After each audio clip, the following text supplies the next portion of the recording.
Respondió entonces Jesús y les dijo: de cierto os digo, no puede el Hijo hacer nada por sí mismo, sino lo que ve hacer al Padre.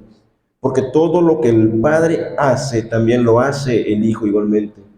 Porque el Padre ama al Hijo y le muestra todas las cosas que Él hace, y mayores obras que éstas le mostrará, de modo que vosotros os maravilléis.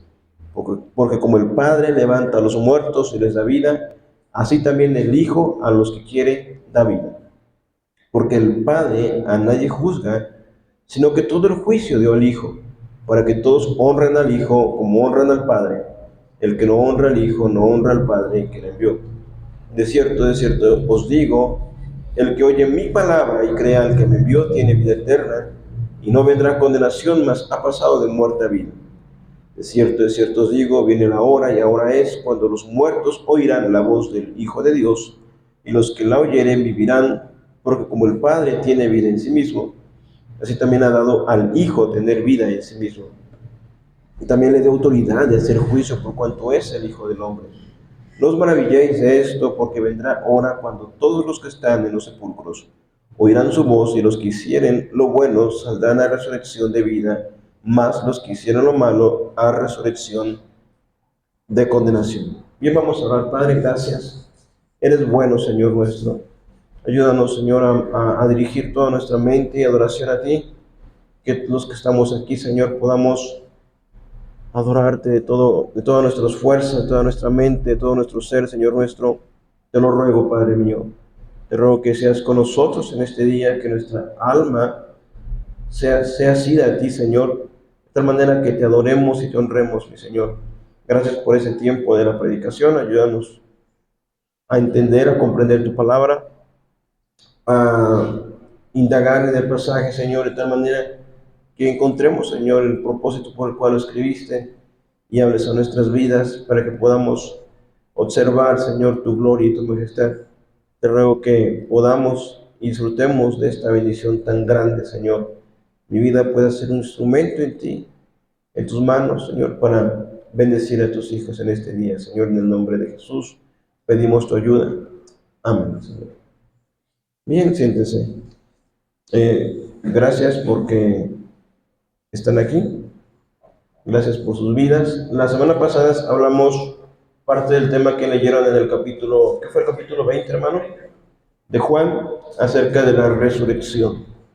Y para mí era muy importante que entendieran o que hablásemos de ello, porque hay muchos puntos que como les dije, debemos comprender que la resurrección es fundamental para comprender la fe que profesamos, y que sin resurrección evidentemente no existiría el cristianismo, y que seríamos, como dice Pablo escribiendo en la primera carta a los Corintios 15, los más miserables de los hombres, al basar nuestra fe en algo que realmente es una mentira. Pero realmente Cristo resucitó. Entonces, lo que hoy quiero que analicemos, partiendo de ese hecho de que tengan convencimiento de que Jesús resucitó, de que nuestra fe no es vana, de que nuestra convicción se encuentra en Él, quiero recordarles un poco del contexto de este pasaje que estamos leyendo.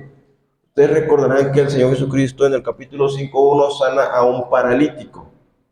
Era un paralítico que estaba ahí tirado, sin poder dirigirse al estanque de Betesda, donde según el texto nos dice, y eso ya lo aclaramos, se creía o se entendía que en ese lugar, o quien se metía en ese estanque, podría ser sanado.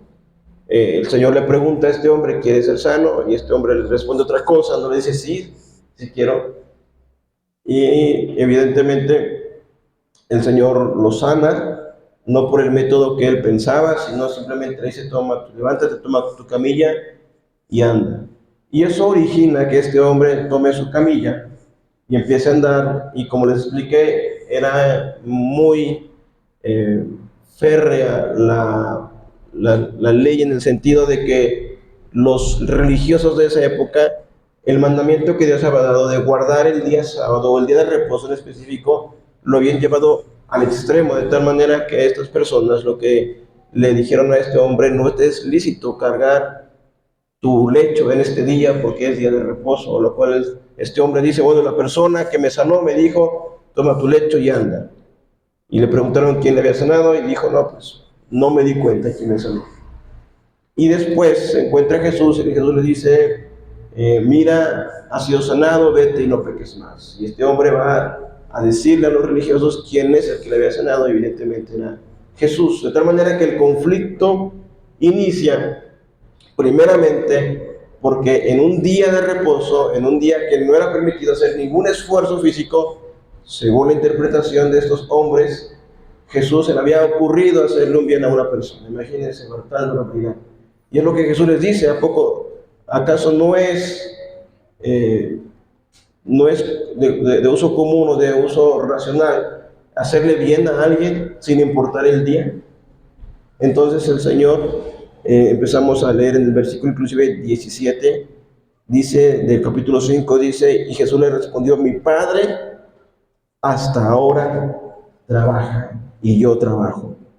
Luego el siguiente versículo dice, por esto los judíos aún más procuraban matarle, porque no solo quebrantaba el día de reposo, sino que también decía que Dios era su propio Padre, haciéndose igual a Dios. Entonces ya eran dos cosas. Si lo del día de reposo era lo grave, ahora imagínense que Jesús mismo se atribuyera la divinidad. Ya les he explicado que evidentemente las palabras que Jesús utiliza le llevan a estos hombres a comprender que Jesús mismo se hacía igual a Dios, es decir, que Él era hijo de Dios, que era divino. Y para ese entonces, para su mente de ellos, era algo que era una blasfemia. Era una blasfemia, evidentemente, si Jesús era cualquier hombre común y corriente, pero Jesús era Dios. Jesús es el Cristo. Entonces Jesús no estaba mintiendo. Jesús estaba diciendo la verdad. Él es, y él sigue siendo el Hijo de Dios. Entonces, respecto a esto, vimos que el Señor Jesucristo hace 5 afirmaciones de sí mismo.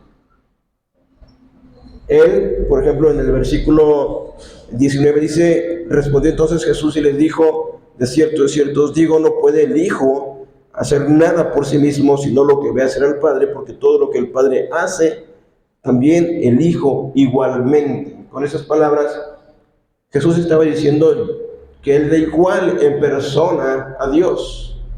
Él era igual en persona a Dios. Más adelante Él dice, porque el Padre ama al Hijo y le muestra todas las cosas que Él hace, y mayores obras que éstas le mostrará, de modo que vosotros os maravilléis. Con esto Jesús dice que las obras que Él va a hacer o que Él hace son iguales a las del Padre. Luego dice, porque como el Padre levanta a los muertos y les da vida, así también el Hijo a los que quiere da vida. Con esto Jesús se hace igual a Dios en su poder y en soberanía. Es decir, que Él tiene la misma autoridad, el mismo poder que la que tiene el Padre. Y lo que hoy quiero analizar es este punto que sigue, cuando Jesús dice, porque el Padre a nadie juzga, sino que todo el juicio dio al Hijo. Y es precisamente porque Jesús dice que Él es igual a Dios en su juicio. Al final esto culmina en el hecho mismo de que para que todos honren al Hijo como honran al Padre, el que no honra al Hijo no honra al Padre que le envió. Jesús es igual en honra al Padre. Pero como les dije, lo que quiero ver es el tema del juicio, porque los siguientes versículos dicen de esta manera: de cierto os digo, el que oye mi palabra y cree al que me envió, tiene vida eterna y no vendrá condenación, mas ha pasado de muerte a vida. De cierto os digo, viene la hora, y la hora es cuando los muertos oirán la voz del Hijo de Dios, y los que lo oyeren vivirán, porque como el Padre tiene vida en sí mismo, así también ha dado al Hijo tener vida en sí mismo, y también le dio, oigan esto, autoridad de hacer juicio, por cuanto es el Hijo del Hombre. Entonces, lo que vamos a considerar hoy, de forma en lo que el texto dice, porque al final dice, no os maravilléis de esto, porque vendrán ahora cuando todos los que están en los sepulcros oirán su voz, y los que hicieron lo bueno saldrán a resurrección de vida, a los que hicieron lo malo a resurrección de condenación. Mi hermana Ana me parece que estaba leyendo Apocalipsis, ¿verdad? ¿Ya terminó? También la hermana Ana me mandó mensaje del Apocalipsis, y de repente las personas se preguntan, ¿y qué va a pasar al final de los tiempos? ¿Y cómo va a acabar el mundo? Y no precisamente vamos a hablar hoy de eso, pero sí vamos a hablar de la venida de Jesús. Porque la venida de Jesús, en base a los pasajes que tenemos aquí, marcan lo que es el fin de este mundo. Y bueno, la mayor parte de nosotros estamos exponiendo estamos exponiéndonos a este pasaje. Y lo que quiero que notemos, por favor, es esta importancia de entender ello. Ustedes saben que Jesús prometió volver a venir a la tierra. ¿Sí lo saben? ¿Lo han escuchado antes? ¿Sí? ¿Lo sabían? Bien. Entonces, miren lo importante de esto. Cuando ustedes ven este pasaje que dice aquí, en el versículo número 26, porque como el Padre tiene vida en sí mismo, así también ha dado al Hijo tener vida en sí mismo. Y también le dio autoridad de hacer juicio. ¿Por qué?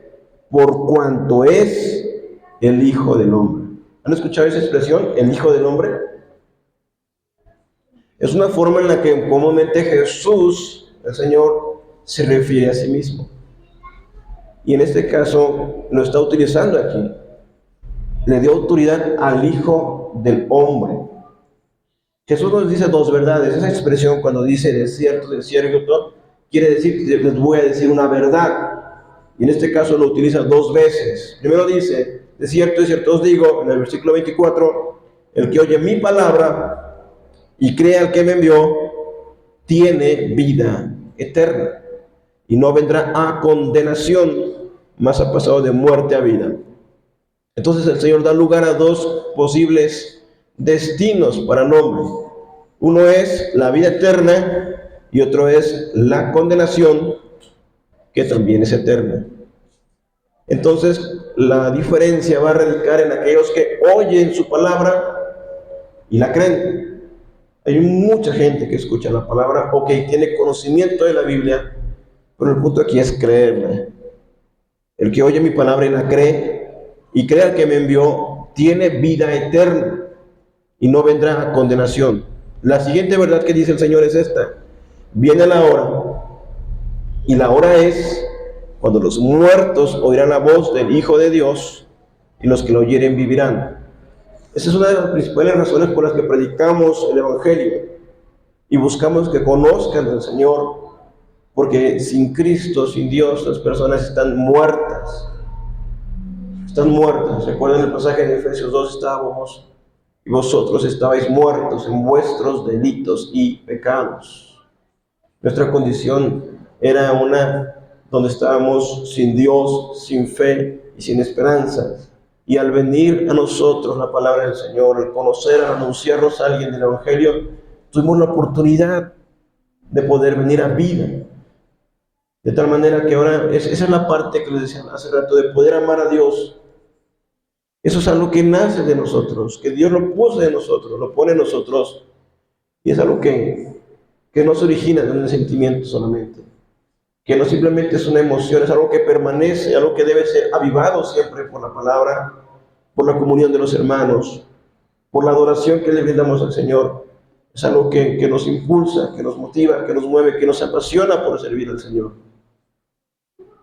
Y ahora vean cómo el término hijo de hombre, que es el que les mencionaba, en la Biblia se ocupa de varias formas, por lo menos tres diferentes. La primera es una forma poética que podemos ver en el Salmo 8.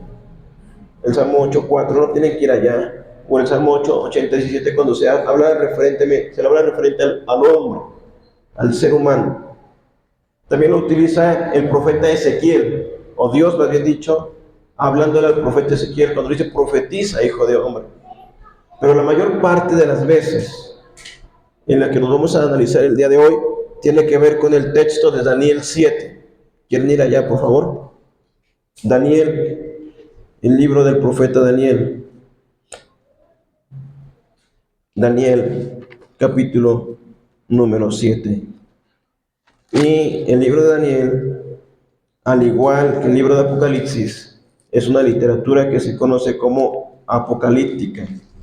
Eso quiere decir que es un género literario que va a incluir simbología y que es algo complejo de explicar, pero hay que entenderlo en el contexto del cual fue escrito. Ahora, el texto que yo quiero que vean está en Daniel 7, ¿ya están ahí? Daniel 7, 13, donde se hace mención del Hijo del Hombre. Pero quiero explicarles un poco más quizá de una forma muy general. En el libro de Daniel, como les dije, es un libro que es de literatura apocalíptica, al menos la mitad de él. La mitad son narrativas, nos cuenta Daniel, un joven que fue llevado cautivo a Babilonia juntamente con sus amigos y enfrentaron varias pruebas, pero que principalmente se mantuvieron fieles al Señor, aún en medio de la adversidad, de las tentaciones y de las pruebas y aún de las amenazas de adorar a otros dioses. Y la segunda parte de Daniel habla de un lenguaje un poco extraño. Por ejemplo, miren lo que dice el 7.1: en el primer año de Belsasar, rey de Babilonia, tuvo Daniel un sueño y visiones de su cabeza mientras estaba en su lecho. Luego escribió el sueño y relató lo principal del asunto.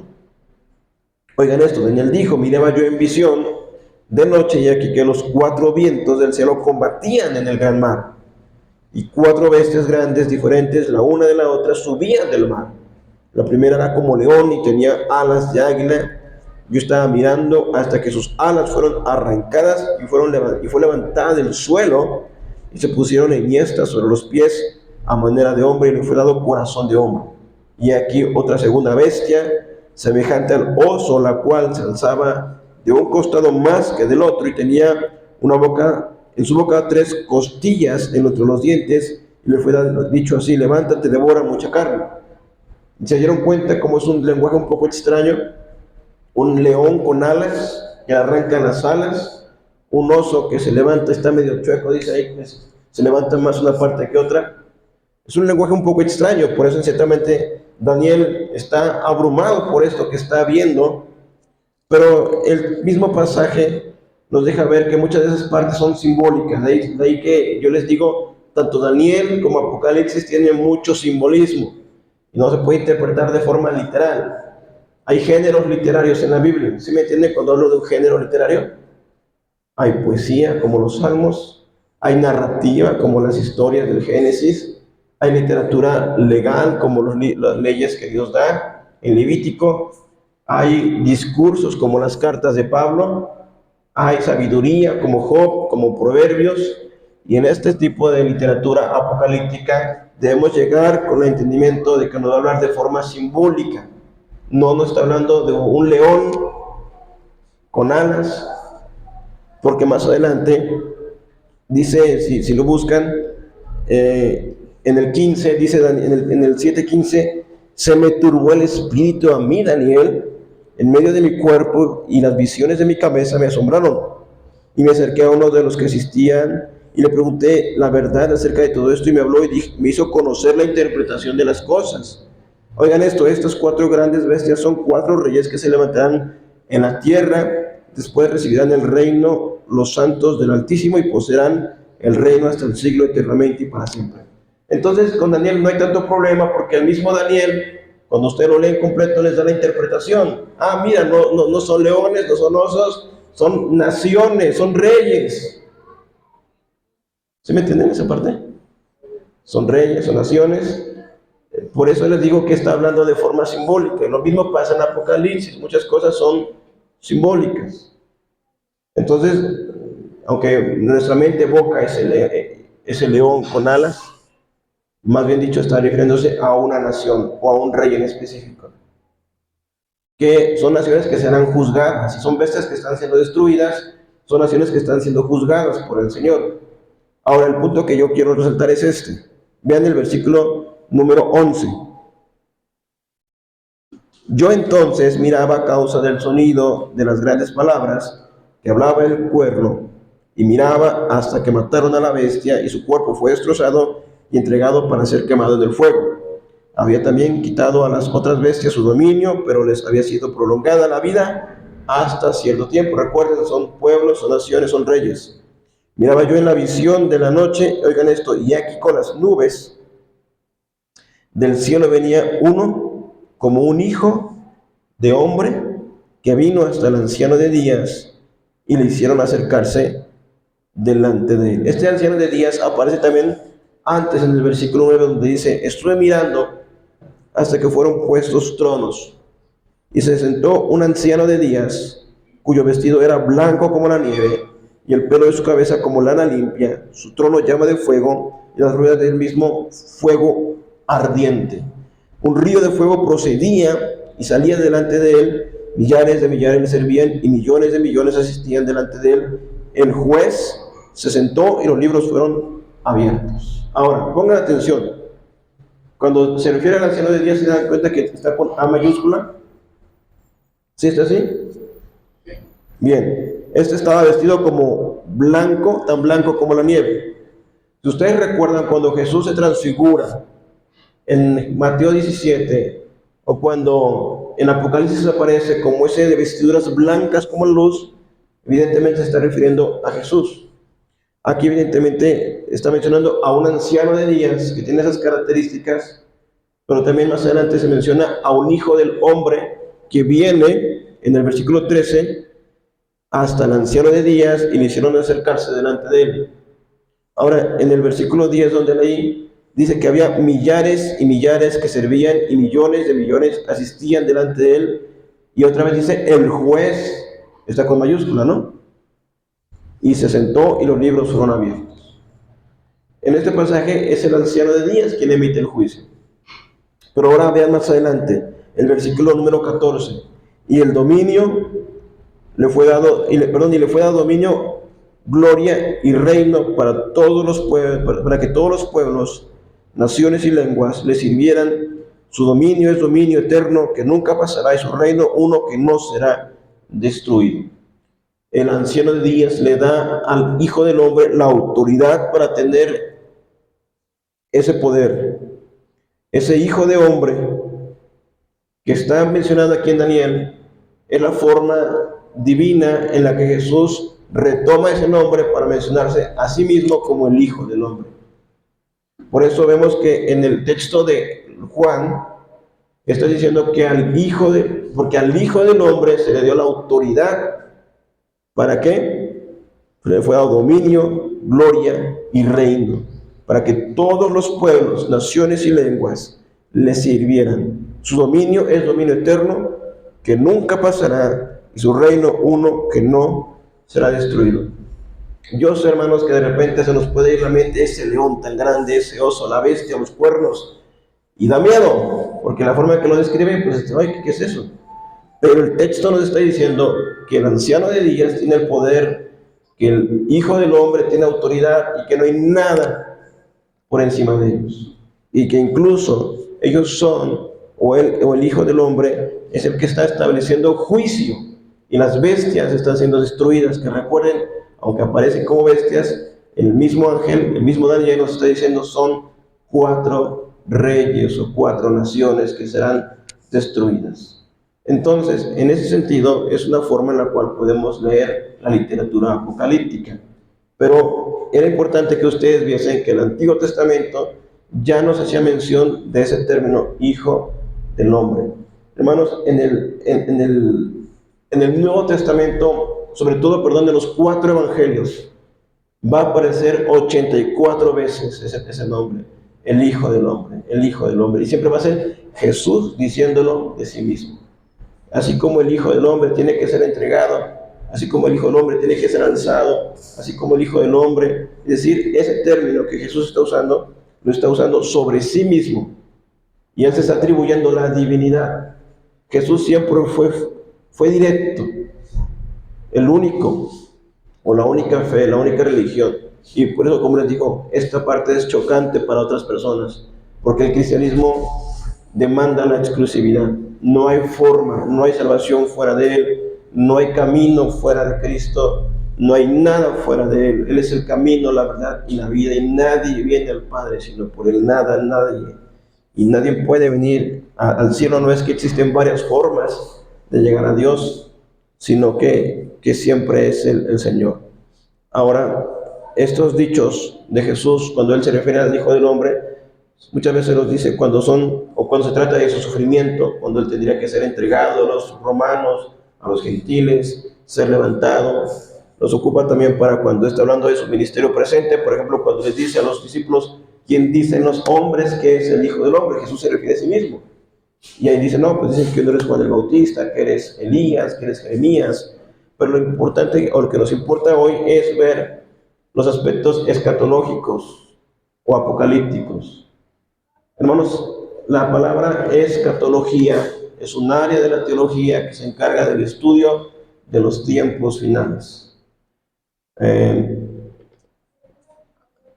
¿Algunos de ustedes ha organizado sus carpetas en un escritorio, me refiero a la computadora, y le pone nombre, y hay un sistema informático ahí que está, un sistema operativo?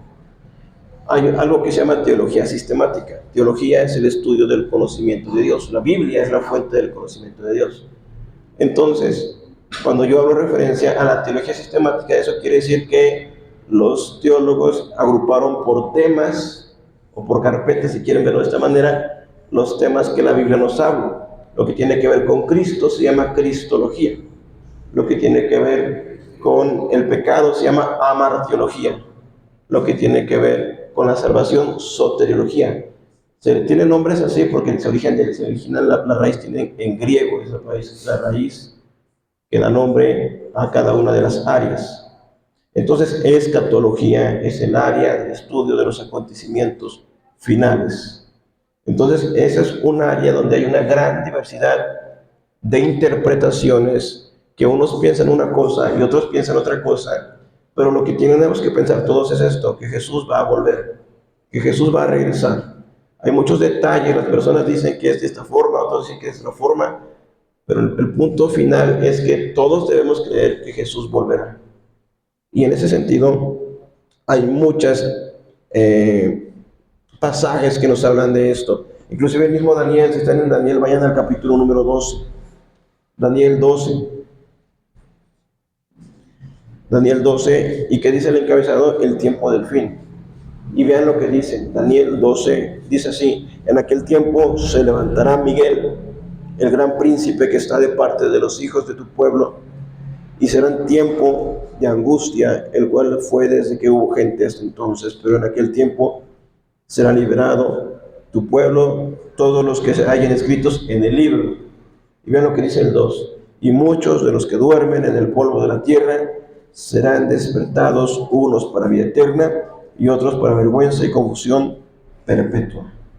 Se lo repito otra vez, y muchos de los que duermen en el polvo de la tierra serán despertados, unos para vida eterna y otros para vergüenza y confusión perpetua. ¿Qué dice el texto? Que unos, o más bien los que duermen en el polvo, los que están muertos, los que fueron sepultados, unos serán despertados ¿para qué? Para vida eterna, y otros para vergüenza y confusión perpetua, que es lo mismo que eterno. Ahora, no pierdan Daniel, regresen a Juan 5. A Juan 5. ¿Ya están ahí? Miren lo que dice Juan 5:28. Esas palabras del Señor Jesucristo. Dice así: no os maravilléis de esto, porque vendrá la hora cuando todos los que están en los sepulcros oirán su voz, y los que hicieron lo bueno saldrán a resurrección de vida, mas los que hicieron lo malo a resurrección de condenación. Oigan, hermanos, no es lo mismo que está diciendo Daniel. Simplemente Jesús está siendo el que va a cumplir esa palabra. Tanto Daniel nos los había anunciado muchos siglos antes, y Jesús está diciendo: oirán la voz del Hijo del Hombre. En ese sentido, todo se enmarca en un acontecimiento. Así como les dije, la resurrección fue un acontecimiento que no se puede negar, así también lo fue su nacimiento, porque evidentemente tuvo que haber un nacimiento, lo que se llama el advenimiento. En algún momento de la historia de la humanidad, Cristo, el eterno Verbo, se introdujo a la tierra y se hizo por medio de esa mujer, María, que era una virgen joven, y que entonces en Lucas 2 se ve cómo los ángeles cantaban gloria a Dios en las alturas, paz en la tierra a los hombres de buena voluntad. Fue la introducción, el momento en el cual el Hijo de Dios, el Verbo eterno, entró a la tierra. Son momentos específicos. La resurrección también lo fue. Y otro momento será cuando Jesús regrese a la tierra. Ahora, hay muchos indicios de esto. Por favor, vamos a Marcos capítulo número 8. Marcos, Evangelio de Marcos, capítulo número 8, en el versículo número 38. Marcos 8, 38. Y dice el pasaje de esta manera: porque el que se avergonzare de mí y de mis palabras en esta generación adúltera y pecadora, el Hijo del Hombre se avergonzará también de él cuando venga en la gloria de su Padre con los santos ángeles. Otra vez, Jesús mismo está usando ese título, Hijo del Hombre, porque el que se avergonzare de mí y de mis palabras en esta generación adúltera y pecadora, el Hijo del Hombre se avergonzará también de él cuando venga en la gloria de su Padre con los santos ángeles. Entonces, algo que tenemos que conocer es que la venida de Jesús invariablemente será de esa manera, entre las nubes y descendiendo y con una manifestación angelical. Y lo repito, el Hijo del Hombre se avergonzará también de él cuando venga en la gloria de su Padre con los santos ángeles. Ahora, en Marcos 13, un poquito más adelante, Marcos 13, 26. En Marcos 13, 26 dice de esta manera: entonces verán al Hijo del Hombre que vendrá en las nubes con gran poder y gloria, y entonces enviará a sus ángeles y juntará a sus escogidos de los cuatro vientos, desde el extremo de la tierra hasta el extremo del cielo. Entonces, otra vez, cada vez que Jesús hacía referencia, o muchas veces, perdón, se decía a sí mismo, ¿cómo? ¿El Hijo de quién? El Hijo del Hombre. Vimos que ese nombre como tal tiene origen en Daniel 7, y en Daniel 7 es ese a quien el anciano de días le da autoridad, dominio, poder y gloria. Y Jesús está haciendo mención acerca de su segunda venida, que cuando venga de nuevo, vendrá con gloria, con poder en las nubes y con una manifestación angelical. Ahora les pido por favor que busquen Mateo un poco más atrás. Esto es porque para que veamos que los cuatro evangelios nos hacen mención a estos acontecimientos. Mateo 24, versículo número 27. Dice así: porque como el relámpago que sale del oriente y se muestra hasta el occidente, así será también la venida del Hijo del Hombre. Dice: porque como el relámpago sale del oriente y se muestra hasta el occidente, así será también la venida del Hijo del Hombre. Quiero hacer una aclaración aquí. A ustedes que de repente a lo mejor les gustan ver películas, a mí me gusta mucho ver películas, quieren ver alguna buena película cristiana, y ustedes buscan en YouTube y ven una película que salen puros chinos, son películas de una secta que se llama El Relámpago Oriental, porque según ellos interpretan que viene desde el oriente hasta el occidente, o sea, viene desde China hasta todo el occidente. Pero el texto no está diciendo eso. Lo que el texto está diciendo, que así como un relámpago es inmediato e instantáneo, así será la venida del Hijo del Hombre. No quiere decir que desde China va a venir el Hijo del Hombre o Cristo. Inclusive su doctrina enseña que es una señora la que se encarga, según Jesús es una señora, su interpretación. Hay como 3 personas que dicen eso, que están bien ubicadas. Hay una religión que en el centro, yo estaba el otro día haciendo unos pagos ahí, y vi a una muchacha que decía: oye, ¿no quiere conocer de la Dios Madre? Dije: a ver, ahorita que termine voy a ir a preguntar. Y luego vi que había otro señor, así con traje y con lentes, Y también estaba diciéndole, y yo me puse a ver si me decía algo, pero no me dijo nada. Porque su estrategia, como ahorita está de moda el feminismo, le dicen a puras mujeres. Para que las mujeres, no, Dios madre, a ver, cuéntame qué pasa. Aunque la mayoría los ignora, la verdad. Pero son dos doctrinas que toman pasajes del texto de la Biblia y que lo interpretan de una forma, lo aíslan para hacer una doctrina totalmente torcida. El punto que estamos viendo aquí es que Jesús va a venir, no va a venir en forma del Señor o de una mujer. La manifestación de la venida de Jesús va a ser corporal, va a ser inmediata y va a ser que todos nos demos cuenta, no va a ser de la manera como que nada más los chinos se enteraron que llegaron allá. Otros son coreanos y otros hay una que no sé dónde está, una señora que se hacía llamar Melquisedec Lisbeth también, que dice que ya es Jesús encarnada. Pero los chinos no son cristianos, los chinos. Los chinos, hermano, tuvieron una gran manifestación en cuanto a misioneros. Hudson Taylor fue uno de los grandes misioneros que llegó a China, pero eso fue antes de la Segunda Guerra Mundial. Fue en un periodo, digamos, de finales del siglo XIX a principios del siglo XX, donde, por ejemplo, los niños están teniendo una enseñanza acerca de un misionero llamado Eric Liddell, que fue un campeón olímpico, que en 1924, hace 100 años, ganó una medalla de oro, y que él fue misionero a China también. Y que, pero que hay un parteaguas en donde la Segunda Guerra Mundial provoca que Japón empieza a buscar recursos e invade a China, invade Corea, empieza a tomar control de lo que es esa parte de Asia, y evidentemente los misioneros pues son aislados en campos de concentración, y posterior a la guerra obviamente se dividen en dos bloques, comunismo y capitalismo. O sea, comunismo la Unión Soviética, el capitalismo los Estados Unidos. Entonces la China toma influencia de la Unión Soviética, por eso es lo que se llama la Revolución Popular China. Y entonces ahí aparece Mao Zedong y empieza un control sistemático de la población. Pero sí, un país tan grande siempre hay un remanente donde hay creyentes.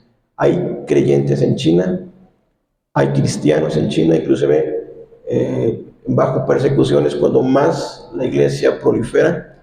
También hay un sector de la iglesia que está siendo observada por el gobierno chino y que está operando bajo autorización, pero que sí, evidentemente hay cristianos en China. Entonces, a lo mejor no los chinos que conocemos aquí, pero propiamente el país hay creyentes en China, así como los hay en India y en todas partes del mundo, a raíz de los movimientos misioneros que los ingleses en su momento y los norteamericanos hicieron para poder llevar el evangelio, y que nosotros tenemos también que perpetuar para poder seguir llevando el evangelio donde no ha sido escuchado aún. Bueno, eso fue un clip de historia. ¿Sí? Entonces, regresando a este punto que estamos viendo, es que el Señor Jesucristo volverá de forma corporal, volverá de forma visible, de tal manera que todos se den cuenta de ello. No es como que, y eso es parte de una interpretación que muchas veces se hace en algunas iglesias, que hay una venida secreta y después una venida en público. Para que no nos confundamos, porque es algo bien complejo esa parte que ellos proponen, vamos a ver Filipenses 4, que lo vimos la semana pasada, pero que nos deja ver que la venida del Señor, bueno, inclusive antes de Filipenses busquen Hechos 1, perdón, Hechos 1, Hechos capítulo número 1, que es cuando el Señor asciende al cielo, se despide de los discípulos, les dice: no se vayan de Jerusalén hasta que venga sobre vosotros el Espíritu Santo, la promesa del Espíritu Santo. Entonces, en el capítulo 1, versículo 6 del libro de los Hechos dice de esta manera: entonces los que se habían reunido le preguntaron diciendo: Señor, ¿restaurarás el reino de Israel en ese tiempo? Y lo que pasa es que ellos pensaban que la venida del Mesías iba a ser ya la manifestación gloriosa. La primera vez que Jesús vino, hermanos, vino en humillación. Jesús se humilló, Jesús se hizo hombre, Jesús nació en un pesebre, Jesús vivió de una manera humilde, Jesús vino de una manera en la cual Él venía, como en sus palabras dice, a salvar, a buscar y a salvar lo que se había perdido. Y vino de una forma humilde. y vino a salvar las almas de nosotros, a entregar su vida como un sacrificio, a hacer expiación por los pecados del hombre. Pero la segunda vez que venga, no vendrá así, vendrá en gloria, con poder, como decía Daniel, con dominio, con poder y con gloria. Y vean lo que dice aquí. Jesús les dice: no os toca a vosotros saber el tiempo, las sazones que el Padre puso en su sola potestad, pero recibiréis poder cuando haya venido sobre vosotros el Espíritu Santo, y me seréis testigos en Jerusalén, en toda Judea, en Samaria, y hasta dónde dice, hasta lo último de la tierra. Es decir, empieza en Jerusalén, la región de Judea, en Samaria, y hasta lo último de la tierra. Créanme que aunque hasta el siglo XXI en el que vivimos, el año 2024, el Evangelio ha recorrido muchos lugares, realmente hay muchos otros donde no ha sido anunciado, donde gente ni conoce de Jesús, no saben quién es Él, lo ignoran, le dicen cristiano y piensan que son gente. Inclusive mandé un video al grupo acerca de una entrevista de un marroquí, no sé si lo llegaron a ver, si véanlo para que ustedes consideren esa parte. Él dice: ya ven a un cristiano y piensan que es alguien que toma, que bebe, que anda con mujeres, pero realmente ignoran totalmente acerca de Cristo. Entonces, vean lo que dice el versículo 9: y habiendo dicho estas cosas, viéndolo ellos fue alzado, y le recibió una nube que le ocultó de sus ojos, y estando ellos con los ojos puestos en el cielo, entre tanto que él se iba, he aquí se pusieron junto a ellos dos varones con vestiduras blancas, los cuales también les dijeron: varones galileos, ¿por qué estáis mirando al cielo? Este mismo Jesús que ha sido tomado de vosotros al cielo, así vendrá como le habéis visto ir al cielo. Entonces, cuando él se va, el mensaje de los ángeles les dice: así como lo vieron ir, así vendrá. Y lo que hemos visto en los pasajes de Marcos y de Mateo es que él vendrá entre las nubes y vendrá, ahora sí lo contrario, ascenderá nuevamente, visiblemente. Y así como lo vieron irse, que lo vieron hasta que se perdió las nubes, así volverá a venir. Entonces, ahora sí, por favor, vayan a Filipenses. Perdón, no Filipenses, es primera carta a los tesalonicenses. Primera carta a los tesalonicenses, capítulo 4, en el versículo número 13. Primera Tesalonicenses 4:13. Y es lo que leímos la semana pasada, pero que lo leímos en el énfasis de la resurrección. Ahora en el énfasis de la segunda venida. Dice: tampoco queremos, hermanos, que ignoréis acerca de los que duermen, para que no os entristezcáis como los otros que no tienen esperanza. Es primera carta a Tesalonicenses, capítulo número 4, versículo número 13. 4:13. Porque si creemos que Jesús murió y resucitó, voy en el 14, así también traerá Dios con Jesús a los que durmieron en él. Por lo cual os decimos esto en palabras del Señor, que nosotros que vivimos, que habremos quedado hasta la venida del Señor, no precederemos a los que durmieron. Porque el Señor mismo, con voz de mando, con voz de arcángel y con trompeta de Dios, descenderá del cielo. Los muertos en Cristo resucitarán primero, luego nosotros los que vivimos, los que ya hemos quedado, seremos arrebatados juntamente con ellos en las nubes para recibir al Señor en el aire. Y así estaremos siempre con el Señor. Por tanto, alentaos los unos de los otros con estas palabras. Entonces, otra vez, lo dijo Marcos, lo dijo Mateo, lo dijo Daniel: la venida de Jesús será una manifestación gloriosa, visible, sonora, viniendo sobre las nubes. Como dice ahí, con voz de mando, con voz de arcángel y con trompeta de Dios. O sea, de eso de secreto no tiene nada. Eso es algo que será visible y notorio. Pero para que, bueno, pongamos un poco más atención, quiero por favor que ahora por favor busquen, regresemos a Mateo, porque ese concepto de hacer un juicio para los que no conocen o para los que han rechazado a Cristo, es decir, unos para vida eterna y otros para condenación eterna. Entonces, vamos al Evangelio de Mateo, en el capítulo número 13, donde el Señor habla en parábolas, y una de esas parábolas es la parábola del trigo y la cizaña. No sé si lo han leído antes. Mateo 13:24. Bien, dice así la palabra del Señor. Es una parábola, ¿eh?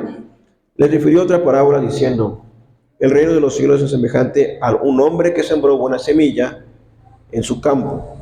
Pero mientras dormían los hombres, vino su enemigo y sembró cizaña entre el trigo y se fue. Y cuando salió la hierba, dio fruto, entonces apareció también la cizaña. Vinieron entonces los siervos del padre de familia y dijeron: Señor, ¿no sembraste buena semilla en tu campo? ¿De dónde pues tienes cizaña? Él les dijo: un enemigo ha hecho esto. Y los siervos le dijeron: ¿quieres pues que vayamos y la arrancamos? Él les dijo: no, no sea que al arrancar la cizaña arranquéis también con ella el trigo. Dejad crecer juntamente lo uno y lo otro hasta la siega, y al tiempo de la siega yo diré a los segadores: recoged primero la cizaña y atadla en manojos para quemarla, pero recoged al trigo en mi granero. Recuerden, una parábola es una narración corta que tiene una enseñanza práctica espiritual y que son cosas tomadas del elemento de la vida cotidiana. Y estas parábolas tienen que ver con siembras, con cosechas, con semillas, con labradores. Y lo que el Señor está diciendo es que un hombre sembró,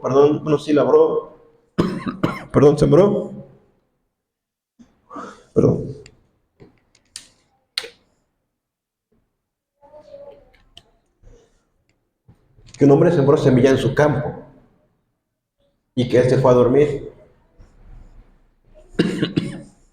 y que vino su enemigo, parece que estoy llorando,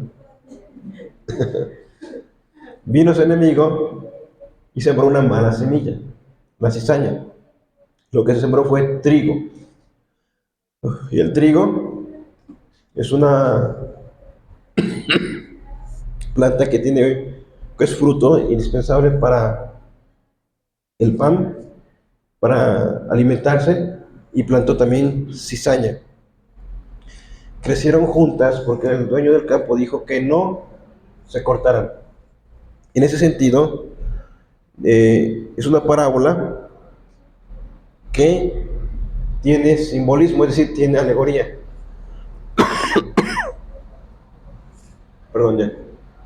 Tiene alegoría. ¿Sí saben lo que es una alegoría? ¿No? Tiene un simbolismo o representa algo. Es peligroso cuando alguien les predica alegóricamente, cuando les dice: no, es que, por ejemplo, otras parábolas, la parábola del buen samaritano, que dice: tú eres el buen samaritano. Otros dicen que Jesús es el buen samaritano, que fue golpeado en el camino. Otros dicen que cuando la vida te golpeó, entonces Jesús te levantó y te llevó al mesón, que es la iglesia, y pagó al mesonero, que es el pastor, para que cuidara de ti. Eso es alegoría. El texto no dice eso. Esta parábola sí tiene alegoría, pero Jesús mismo la explica. Vean más adelante, versículo número 36. Jesús explica la parábola de la cizaña. Muy bien. Entonces, por eso hay que leer completo, no hay que leer en partes, para que entendamos los pasajes. Dice así: entonces, despedida la gente, entró Jesús en la casa, y acercándose a él sus discípulos le dijeron: explícanos la parábola de la cizaña del campo. Respondiendo él les dijo: oigan esto, el que siembra la buena semilla, ¿quién es? Según lo que están leyendo, ¿quién es el Hijo del Hombre? Muy bien. El campo es el mundo. La buena semilla son los hijos del reino, y las cizañas son los hijos del malo. El enemigo que la sembró es el diablo. La siega es el fin del siglo, y los segadores son los ángeles. ¿Se dan cuenta cómo Jesús explica cada parte? O sea, ahí no hay pierde, ni para que nos engañen. Jesús está dando la explicación. De manera que como se arranca la cizaña y se quema en el fuego, así será el fin de este siglo. Enviará el Hijo del Hombre a sus ángeles, otra vez, ángeles, y recogerán de su reino a todos los que sirven de tropiezo y a los que hacen iniquidad, y los echarán en el horno de fuego. Allí será el lloro y el crujir de dientes. Entonces los justos resplandecerán como el sol en el reino de su Padre. El que tiene oídos para oír, oiga. Entonces, Juan 5:22 que estamos leyendo, o 5:27, Daniel 12:2, Marcos, Mateo, todos esos pasajes que estamos leyendo nos están diciendo que la venida del Hijo del Hombre, es decir, de Jesús, será una manifestación corporal visible, que todos se darán cuenta, y que vendrá con ángeles, y que en esa segunda venida va a ocurrir, ¿qué cosa? El fin del siglo.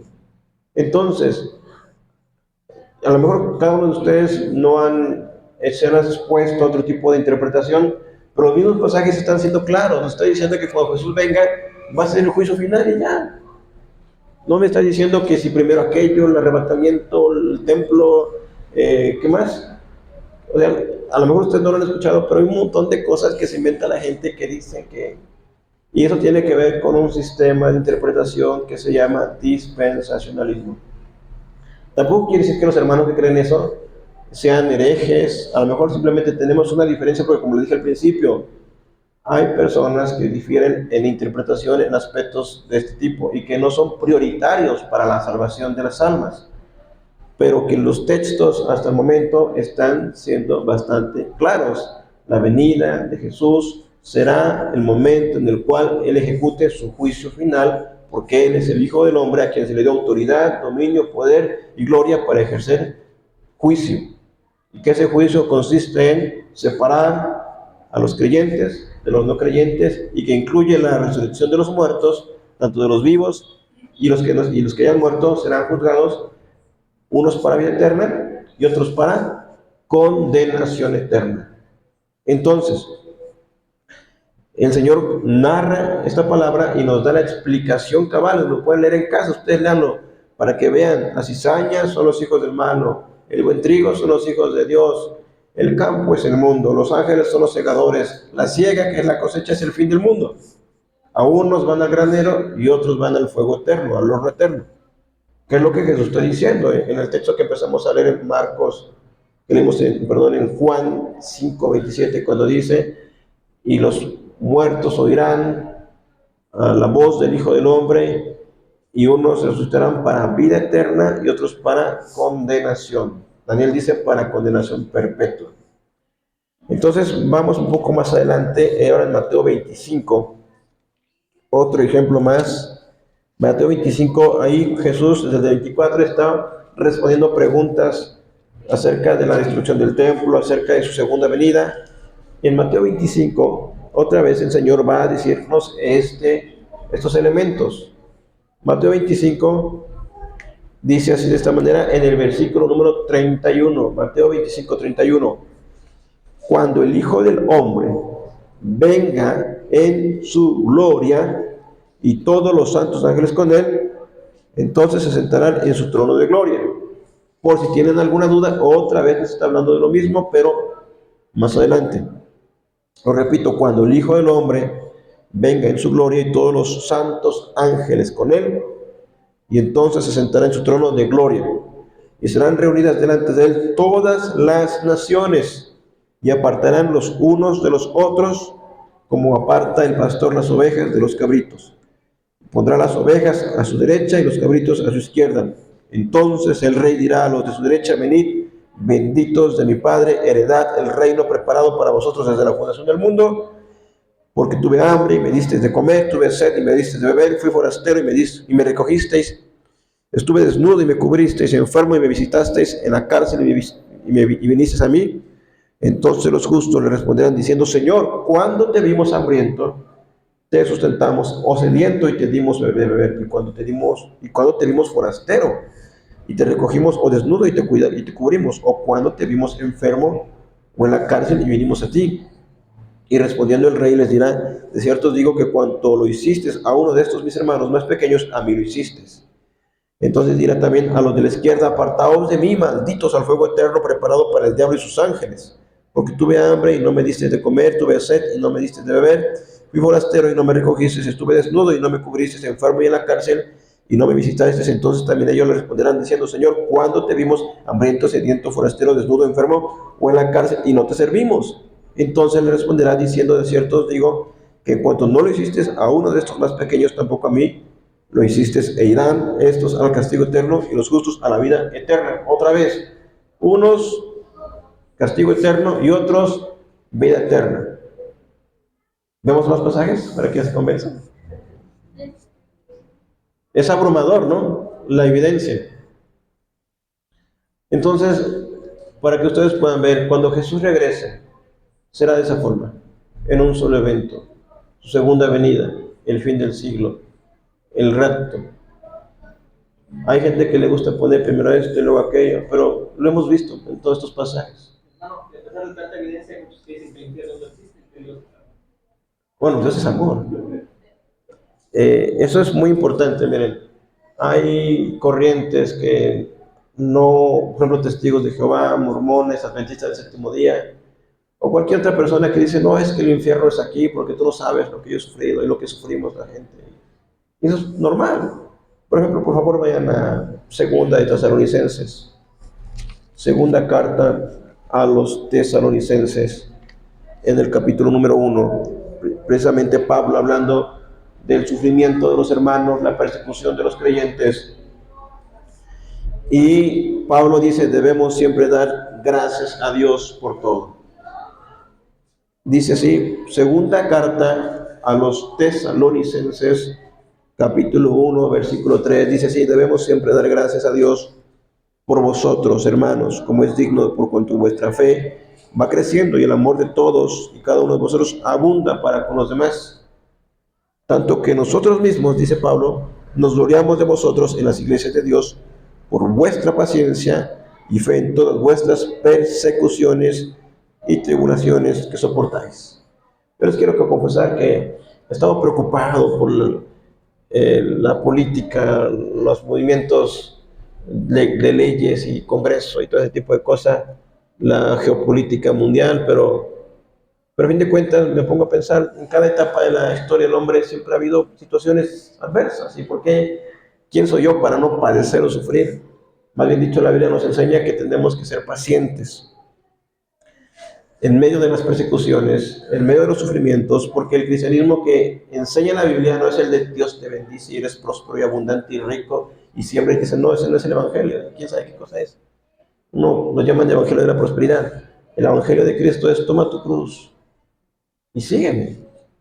Entonces, lo que está diciendo aquí el Señor, o bueno, Pablo, o Dios, por medio de Pablo, es que esto es demostración, que dice ahí, del justo juicio de Dios, para que seáis tenidos por dignos del reino de Dios, por lo cual asimismo padecéis. Porque es justo delante de Dios pagar con tribulación a los que os atribulan. Y a vosotros que sois atribulados, ¿sí entienden lo que es atribular o tribulación? Son problemas, son persecuciones. O sea, el contexto de tesalonicenses son hermanos que han creído en Cristo y que los persiguen, pero nada más dicen, ay, ese hermano no, los persiguen para matarlos, los golpean, los arrastran, les quitan sus propiedades. Por ejemplo, aquí en Oaxaca hay personas que están sufriendo porque les quemaron la iglesia, en la montaña de Oaxaca. En Hidalgo hay una comunidad de cristianos que los sacaron del pueblo porque no quieren participar en las actividades de los católicos. Así que las persecuciones no están tan lejos de nosotros. Obviamente en China, como decía, algunas partes de China, Corea del Norte definitivamente, Nigeria, África, algunas partes de África, todos los países musulmanes, son lugares donde está al rojo vivo la persecución, pero no estamos tan lejos. Entonces, el punto acá es que la tribulación, dice Dios, porque es justo delante de Dios pagar con tribulación a los que os atribulan. Y a vosotros que sois atribulados, daros reposo con nosotros cuando se manifieste el Señor Jesús desde el cielo con los ángeles de su poder. Otra vez, Jesús viniendo del cielo con poder, con gloria y con sus ángeles, en llama de fuego, para dar retribución o pago a los que no conocieron a Dios ni obedecen el evangelio de su Señor Jesucristo, los cuales sufrirán pena de eterna perdición, excluidos de la presencia del Señor y de la gloria de su poder, cuando venga en aquel día para ser glorificado en sus santos y ser admirado en todos los que creyeron, por cuanto nuestro testimonio ha sido creído entre vosotros. Pablo está diciendo, cuando Jesús regrese, va a ser visible con poder, con gloria, y va a ser para hacer un juicio, haciendo diferencia de los que fueron atribulados y de los que causaron la tribulación hacia otras personas. Entonces siempre el pasaje está diciendo que viene, o los pasajes que va a venir Jesús, va a venir a juzgar, va a hacer juicio. ¿Por qué? Porque como vimos desde Juan 5:27, Él es el Hijo del Hombre. Él es el juez de la tierra, que vendrá. Como les dije, la primera vez que vino fue en humillación, en humildad. La segunda vez que venga será en gloria, en poder, y será en juicio para aquellos que le han rechazado y le han negado. Y eso es evidente, porque esa teoría que comentaba el hermano, donde Dios es, y a lo mejor la sacan de una idea de que Dios es un anciano, un viejito de barbas blancas y canas blancas, así bonachón, como tipo Santa Claus, que les da regalos a la gente. No, Dios es santo, Dios es soberano, es eterno, y la forma visible que conocemos a Dios es por medio de Jesucristo. Por eso es que vimos que honrando al Hijo, honramos también al Padre. Inclusive lo que termina diciendo el texto de Juan 5, cuando dice Juan 5, y los que recibieron lo bueno saldrán a resurrección de vida, mas los que hicieron lo malo a resurrección de condenación. Es más aquí está en el 23, para que todos honren al Hijo como honran al Padre. El que no honra al Hijo, no honra al Padre que le envió. Entonces, honrando a Cristo, adorando a Cristo, creyendo a Cristo, creemos al Dios eterno, al que se le ha dado toda autoridad, todo poder y toda gloria. Entonces, hay muchísimos ejemplos. La parábola del trigo y la cizaña que vimos, el juicio de las naciones que vimos en Mateo, el juicio del hombre que vimos en Juan 5:27, la retribución de 2 Tesalonicenses 1:3-12 que acabamos de leer. Entonces, si quieren otro más, vamos a Apocalipsis de una vez, porque ya estamos en línea. Vamos a Apocalipsis 20. Apocalipsis. Ahí no hay pierde, hermanos. Es el último libro de la Biblia. Apocalipsis 20. En Apocalipsis 20, 26 dice de esta manera: bienaventurado y santo el que tiene parte en la primera resurrección. La segunda muerte no tiene potestad sobre estos, sino que serán sacerdotes de Dios y de Cristo y reinarán con él 1000 años. Claro, hay una interpretación ahí de que hay 1000 años en que Jesús vendrá y gobernará. Si son literales 1000 años o si son simbólicos, eso ahorita no es el tema. Más bien es el hecho mismo de que hay una muerte segunda. Es decir, el juicio que ejecutará el Señor a aquellos que resucitarán, pero serán para una condenación. La diferencia es aquellos que vendrán y serán sacerdotes de Dios y estarán con Cristo por 1000 años. Ahora vamos a Apocalipsis 21, solamente muevan la página, capítulo 21. Y vean lo que dice el versículo número 5. Y el que estaba sentado en el trono dijo: he aquí yo hago nuevas todas las cosas. Y me dijo: escribe, porque estas palabras son fieles y verdaderas. Y me dijo: hecho está, yo soy el Alfa y el Omega, el principio y el fin. Al que tuviere sed, yo le daré gratuitamente de la fuente del agua de vida. El que venciere heredará todas las cosas, y yo seré su Dios, y él será mi hijo.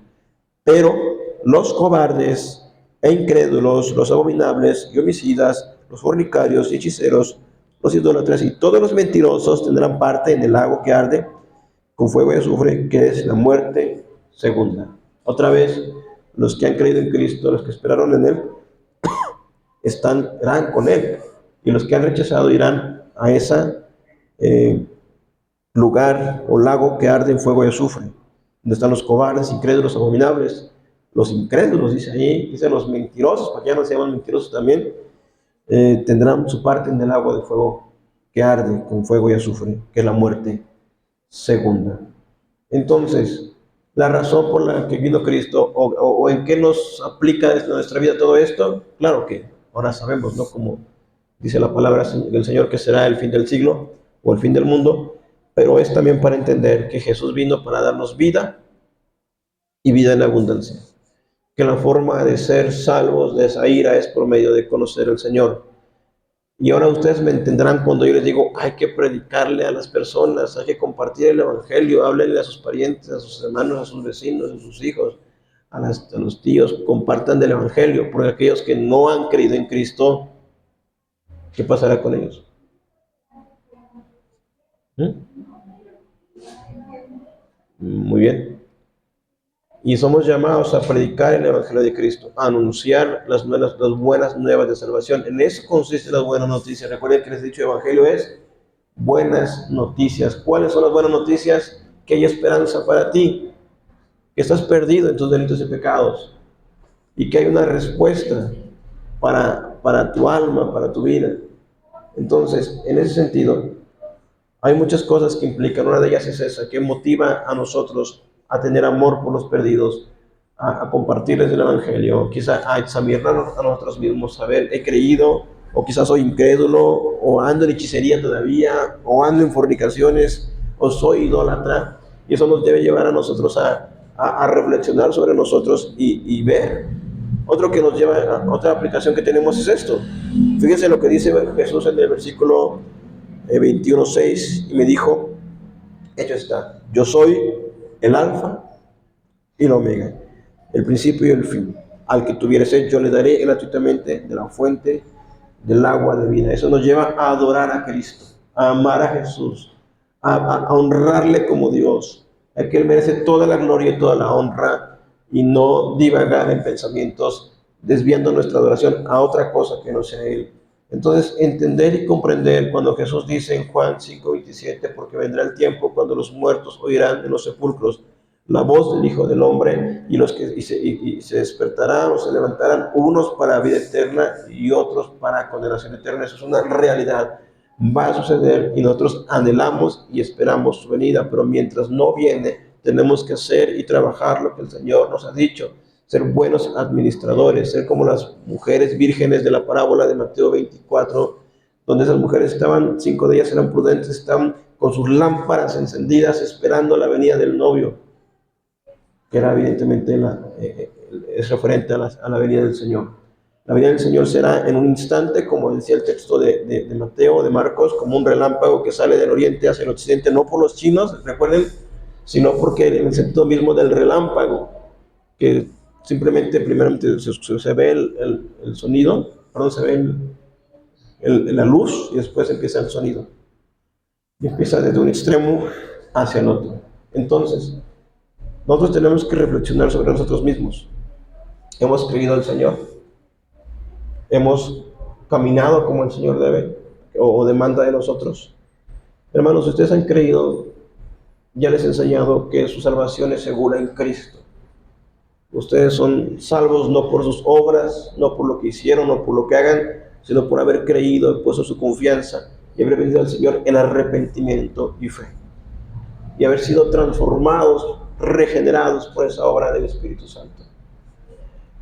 Pero es necesario que podamos seguir compartiendo el Evangelio y estar convencidos de que el Señor vendrá, y anhelar que ocurra, porque será el fin del siglo. Y no pensemos que nos va a tocar, que me voy a hundir en el pozo, cosas así, sino que Dios nos tiene en la palma de sus manos, hermanos. ¿Alguna pregunta, hermanos? Porque son temas un poco complejos, pero tienen dudas. ¿Preguntas? Hermana Anita. ¿No? Bueno, vamos a orar y consideren lo que acabamos de ver, que Jesús es nuestro Salvador, Él es nuestro Dios, Él es a quien debemos amar y adorar, servir y honrar con todo nuestro fuego, con todo nuestro ser, con toda nuestra alma, con toda nuestra mente. Y hay muchos cánticos que de repente dejamos de pasar de lado. Por ejemplo, este que cantamos, el de cuán grande es Él. Señor mi Dios, no puedo cantar, lo voy a cantar. ¿Cómo va? Señor mi Dios, al despertar, ya se me fue, pero bueno, la cuestión aquí lo tengo, pero al contemplar los cielos, el firmamento y las estrellas mil, al oír tu voz en los potentes truenos y el ver brillar el sol en su cenit. Dice, mi corazón entona la canción, cuán grande es Él, Cuán grande es Él. Mi corazón entona la canción, cuán grande es Él. O sea, no hay más grande. Desde el Antiguo Testamento, gloria, poder, honra, dominio le fue dado a Él. Él merece todo nuestro corazón. Vamos a orar, hermanos. ¿Sí? Padre, doy gracias por esta tarde, en tu misericordia. Conocemos tu palabra. Y Padre, por favor, llévanos a adorarte, Señor, a glorificarte, a reconocer tu poder y tu majestad, a poder compartir de tu nombre, Señor, a aquellos que no te conocen. Una, por obediencia a tu palabra, al mandato que nos has hecho. Dos, porque sé que pones amor en nosotros para amar a los perdidos, a los que no te conocen. Pero lo más importante es porque tú eres digno de ser honrado, de ser alabado, de que donde tú no eres adorado, la gente te adore, Señor. Donde tú no eres glorificado, la gente glorifique tu nombre. Padre, por favor, hoy ruego que tu gloria, Señor, sea con nosotros y nuestra mente transformada y anhelante, Señor, de que tú vuelvas pronto, que vengas con gloria, con poder y con majestad, y sabiendo que cuando vengas vendrás en juicio a las naciones, y que nosotros somos salvos, venimos a ser parte de tu pueblo, no por lo bien que nos portamos, sino por la gracia de Cristo y la transformación de tu Espíritu Santo en nuestras vidas. Gracias, Dios nuestro, por habernos dado la vida eterna, la salvación, la convicción. Y si aún alguno de nosotros aquí presentes aún no te hemos conocido y aún no han vivido, Señor, esa transformación, por favor, salva sus almas, mi Señor. Salva los almas de los niños, de tal manera que ellos te conozcan. La palabra que se les instruye, que se les enseña, ellos puedan conocer, Padre mío, quién tú eres, tomar ese camino, mi Señor, que a fin de cuentas eres tú quien les convence de justicia, de juicio y de pecado, mi Señor. Por favor, Padre, ayúdanos a disfrutar de ti y anhelar tu venida y decir, Señor, ven, Señor Jesús, y anhelar que vengas pronto. Pero mientras vienes, Señor, ayúdanos a hacer lo que nos mandas a hacer, a predicar tu palabra, a caminar en obediencia y en santidad, en pureza e integridad.